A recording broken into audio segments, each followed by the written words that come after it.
একটা সময় তো রিক্সাও চালিয়েছেন টাকার জন্য বা অনেক কষ্ট করেছেন জীবনে।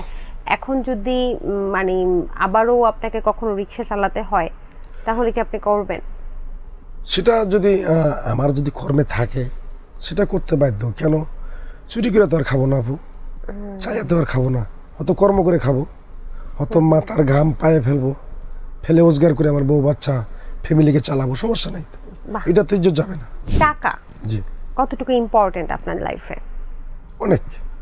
কেন কেন মনে হয় একটা পুরুষের লাইফে টাকা এত ইম্পর্টেন্ট? আসলে একটা পুরুষের যদি টাকা পয়সা ধন সম্পদ না থাকে সেই পুরুষের কোনো মূল্য নেই। কেন? টাকা না থাকলে তো আপনি আমাকে দাম দেবেন না। কি বলেন? যদি ঘর না থাকে আমাকে আমাকে কে সম্মান করবে? আমার 10টা টাকা নেই, এখন আপনার কাছে যদি 2টা টাকা আছে আপনি তো দিবেন না। দিবেন? দিবেন না। তো টাকাটাই তো পুরুষের বল। টাকা ছাড়া কি তাহলে ভালোবাসাও থাকে না? টাকা নাই, ভালোবাসা নেই। তাহলে টাকা না থাকলে আপনার বউ আপনাকে ছেড়ে চলে যাবে? আচ্ছা, আপনাকে দেখলাম যে মেয়েরা ফুলের মালা পরিয়ে দিচ্ছে, জি। কেন? ভালোবাসা, ওটা তো আমার এত টিম ভালোবাসে? মেম্বার। ও আচ্ছা আচ্ছা উনারা সবাই আমার টিমে কাজ করতো।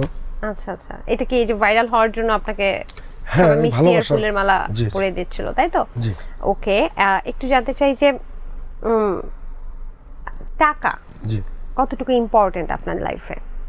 অনেক। কেন কেন মনে হয় একটা পুরুষের লাইফে টাকা এত ইম্পর্টেন্ট? আসলে একটা পুরুষের যদি টাকা পয়সা ধন সম্পদ না থাকে সেই পুরুষের কোনো মূল্য নেই। কেন? টাকা না থাকলে তো আপনি আমাকে দাম দেবেন না। কি বলেন? যদি ঘর না থাকে আমাকে আমাকে কে সম্মান করবে? আমার 10টা টাকা নেই, এখন আপনার কাছে যদি 2টা টাকা আছে আপনি তো দিবেন না। দিবেন? দিবেন না। তো টাকাটাই তো পুরুষের বল। টাকা ছাড়া কি তাহলে ভালোবাসাও থাকে না?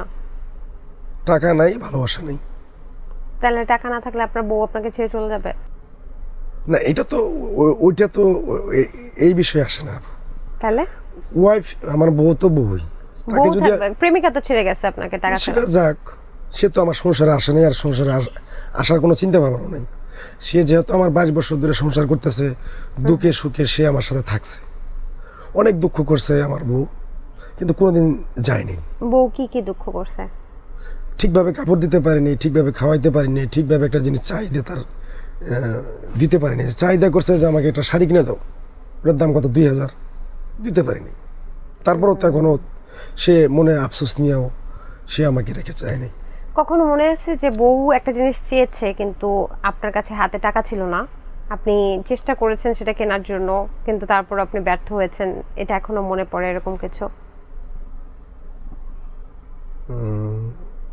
হয়তো আমার বউ যদি কোনো দাবি করে, কোনো জিনিস চায়, হয়তো টাকা যদি কাছে না থাকে, হয়তো 1 ঘন্টা 2 ঘন্টা পরে হলো আমি বিষয়টা ম্যানেজ করে এনে দিই।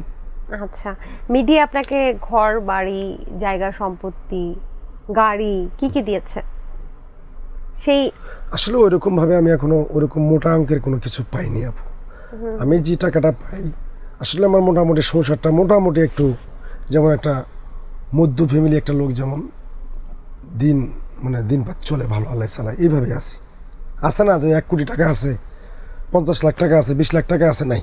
গাজীপুরে কি নিজের বাড়ি করেছেন? না না আপু, ভাড়ায় থাকি। ভাড়ায় থাকি। আর গাড়ি কেনা হয়েছে? না আপু, আচ্ছা, গাড়ি ভাড়া।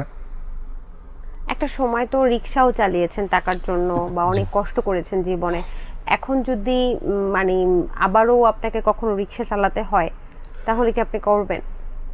সেটা যদি আমার যদি কর্মে থাকে সেটা করতে বাধ্য। কেন? চুরি করে তো আর খাবো না আপু, চাইয়া তো আর খাবো না, হয়তো কর্ম করে খাবো, হয়তো মাথার ঘাম পায়ে ফেলবো, ফেলে রোজগার করে আমার বউ বাচ্চা ফ্যামিলিকে চালাবো, সমস্যা নাই তো। বাহ, এটা তো ইজ্জত যাবে না। কি দারুণ উপস্থাপনা। থ্যাংক ইউ সো মাচ, আপনার কথাগুলো খুব ভালো লাগলো।